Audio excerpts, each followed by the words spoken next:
পরিবেশন করার জন্য পটলের ধোকার ডালনার রেসিপিটি একেবারেই রেডি। এখানে 6টার মতো পটল আমি এভাবে আধ খাপচা করে ছুলে বেশিরভাগ খোসাটাকে রেখেছি আর কম ভাগেরই খোসাটাকে ফেলে দিয়েছি। আর পটলগুলো এভাবে তেছড়া করে কেটেছি, তার কারণ হচ্ছে আমি ভেবেছিলাম পনির পটলটা রান্না করব। তারপরে হঠাৎ করে মাথায় আসলো যে কি আর একঘেয়ে রান্না খাবো, ওই রিস্ক খাওয়া, তার মধ্যে যা গরম পড়েছে, একই তো এই গরমের মধ্যে যে সবারই একেবারে নাজেহাল অবস্থা, তাই ভাবলাম এই পটলটা দিয়ে ইউনিক একটা রান্না করি, একদম হালকা পাতলা, যেটা খেতেও ভীষণ ভালো লাগবে, তৃপ্তি হবে, আর একটা পদ দিয়ে কিন্তু অনেক খাওয়া হবে, সকলে বড় ছোট সকলের কিন্তু শরীরটাও ভালো থাকবে, সেই ভেবে চিন্তে আজকের এই ইউনিক রান্নাটা। তো যাই হোক, আমি এবার পটলগুলোকে করব হচ্ছে একটা গ্রেটারের সাহায্যে ভালো করে গ্রেট করে নেব। আর তোমরা যখন এই রান্নাটা করবে তখন কিন্তু পটলের খোসাটা একদম ছাড়াবে না।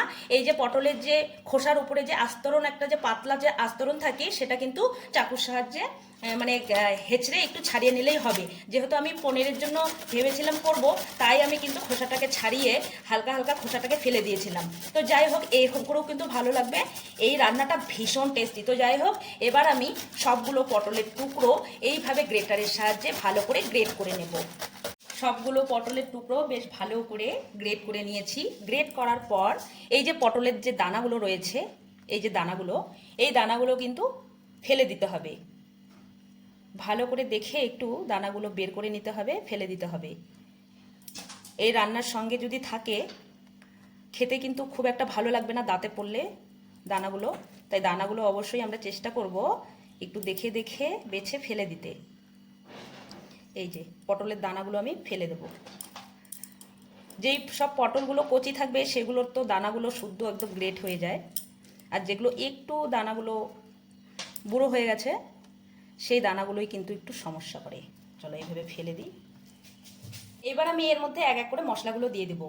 আদা জিরা কাঁচা লঙ্কা বাটা দিয়ে দিলাম হাফ চা চামচ, হাফ চা চামচ জিরে গুঁড়ো, হাফ চা চামচ ধনে গুঁড়ো, একটু দিয়ে দিচ্ছি হিং, হিংটা দিলে টেস্টটা খুব সুন্দর হবে। দিয়ে দিচ্ছি সামান্য একটু গরম মশলার গুঁড়ো, একটু দিয়ে দিলাম চিনি, যেহেতু নিরামিষ রান্না চিনিটা দিলে নিরামিষ রান্নাটার টেস্টটা দ্বিগুণ হয়ে যায়। আর দিয়ে দিচ্ছি সামান্য একটু হলুদ গুঁড়ো, হাফ চা চামচ দিয়ে দিচ্ছি ভাজা মশলার গুঁড়ো। এই মশলার গুঁড়োটা দিলে এই রান্নাটার ফ্লেভারটা দারুণ সুন্দর হয়। লবণটা কিন্তু আমি এখন অ্যাড করছি না, লবণটা আমি পরে অ্যাড করব। এবার আলতো হাতে ভালো করে মশলাগুলোর সঙ্গে পটলগুলোকে মেখে নিতে হবে, এটা কিন্তু আলতো হাতে করতে হবে। আর তোমরা চাইলে কিন্তু এর মধ্যে লঙ্কার গুঁড়োটা অ্যাড করতে পারো, যেহেতু এত গরমের মধ্যে না মানে রিস্ক খাওয়া খেতে চাইছি না, তাই হালকা পাতলার মধ্যে একটু মশলা যেটুকু না দিলে হয় না সেটুকুই আমি দিয়ে দিচ্ছি। এই যে আলতো হাতে এইভাবে করে মেখে নেব। মেখে নেওয়ার পর এবার এখানে আমি মটরের ডাল বেটে রেখেছি। আগের দিন রাতে মটরের ডালটাকে ভিজিয়ে রেখেছিলাম বেশ ভালো করে ধুয়ে, তারপর আবার আজকে ধুয়ে এটা কিন্তু আমি পাটায় বেটেছি বলে শুকনো শুকনো ডালটা। আর যদি মিক্সিতে বাটতে চাও তাহলে কিন্তু একটু পাতলা পাতলা হবে, তাহলে রান্নাটা করতে একটু সমস্যা হবে আর কি। এবার আমি স্বাদ বুঝে দিয়ে দেবো নুনটা হাত দিয়ে দিলাম, যেহেতু হাতে ডাল বাটা লেগে আছে, কোথায় আবার চামচ খুঁজতে যাব। এবার খুব ভালো করে মেখে নিতে হবে পটলের সঙ্গে। নুন পটল ডাল বাটা দিয়ে মশলার সঙ্গে মেখে নেব ভালো করে। আর নুনটা যদি আমি আগেই দিতাম মশলার সঙ্গে পটলটাকে মাখার সময়, তাহলে কিন্তু ওই নুন দিতে দিতে কিন্তু ওই গ্রেট করা পটলগুলোর সঙ্গে অনেক জল বেরিয়ে যেত পটল দিয়ে, তাই আর কি আমি নুনটা পরে দিলাম। এই যে দেখো খুব ভালো করে মেখে নিয়েছি। এবার কিন্তু মাখার সঙ্গে সঙ্গে কিন্তু রান্নার দিকে চলে যেতে হবে, এটা অনেকক্ষণ রাখলে কিন্তু আবারও জল ছেড়ে দেবে। গ্যাসে কড়াই বসিয়ে দিয়ে দিচ্ছি সর্ষের তেল। আমি সর্ষের তেল দিয়ে রান্নাটা করছি, তোমরা চাইলে সাদা তেল দিয়েও করতে পারো। তেলের মধ্যে একটু ঘি দিয়ে দিতে হবে।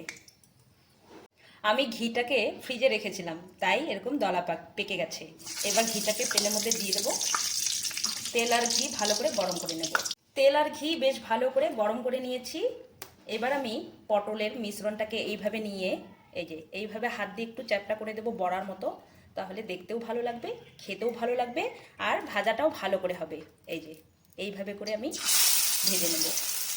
খুব বেশি একবারে কিন্তু ভাজবো না, ওই 2 3টা 4টা এভাবে করে ভাজবো। এই যে দেখতে ভীষণ সুন্দর লাগবে।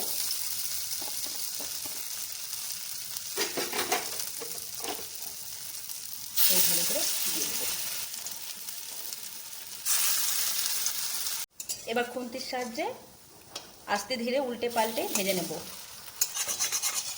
খুব বেশি জোরে জোরে কিন্তু খুন্তি দিয়ে নাড়াচাড়া করা যাবে না, তাহলে ভেঙে যেতে পারে।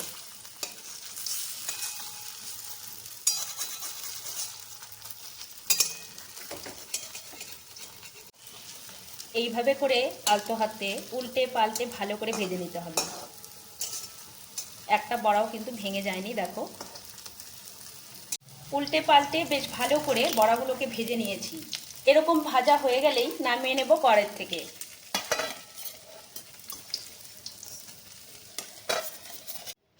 বড়াগুলোকে ভেজে কড়াই থেকে তুলে নিয়েছি। দিয়ে দিচ্ছি একটা তেজপাতা, একটা শুকনো লঙ্কা, আর দিয়ে দিচ্ছি গোলমরিচ, দুই একটা গোলমরিচ, আর দিয়ে দিচ্ছি গরম মশলা, আর দিয়ে দিচ্ছি সামান্য একটু জিরে, অল্প একটু হিং দিয়ে দিচ্ছি। এই সময় গ্যাসের ফ্লেমটাকে মিডিয়াম টু লোতে করা আছে। করে নিয়ে ফোড়নটাকে 2 মিনিটের মতো ভেজে নেব। খুব সুন্দর একটা সুগন্ধি বেরিয়ে আসলেই দিয়ে দেব বেটে রাখা আদা, জিরা, কাঁচা লঙ্কা, টমেটো বাটাটা। সামান্য একটু মশলার বাটিটা ধুয়ে জল দিয়ে দিচ্ছি, কারণ এর মধ্যে কিছু গুঁড়া মশলা অ্যাড করব, যেন গুঁড়া মশলাটা কড়াইয়ের নিচে লেগে না যায় বা পুড়ে না যায়। হাফ চামচ দিয়ে দিচ্ছি ধনে গুঁড়ো। আমি 3টে কাঁচা লঙ্কা এইভাবে টুকরো করে দিয়ে দিচ্ছি। আচ্ছা, তোমরা যদি এই রান্নায় আলু ব্যবহার করতে চাও তাহলেও কিন্তু করতে পারো। ঠিক যেরকম ধোকার ডালনার মধ্যে আমরা আলুটা ব্যবহার করি, ঠিক ওইভাবে করেই আলুটা ব্যবহার করবে। আমি আর আলুটা এর মধ্যে ব্যবহার করছি না। মশলাটাকে ভালো করে কষিয়ে নিয়েছি। এবার দিয়ে দিচ্ছি জল। জলটা একটু কমই ব্যবহার করব, যেহেতু এর মধ্যে আলু নেই। জলটা দিয়ে ভালো করে ফুটিয়ে নেব। ঝোল ভালো করে ফুটছে, এই সময় দিয়ে দেব পটলের ভেজে রাখা বড়াগুলোকে। দিয়ে দিচ্ছি 1 চামচ ঘি। যেহেতু সম্পূর্ণ রান্নাটা নিরামিষ, তাই ঘি, গরম মশলা, চিনিটা অ্যাড করলে টেস্টটা ভীষণ সুন্দর হবে আর খেতে দুর্দান্ত লাগবে। দিয়ে দিলাম হাফ চা চামচ চিনি, আর দিয়ে দিচ্ছি গরম মশলার গুঁড়ো,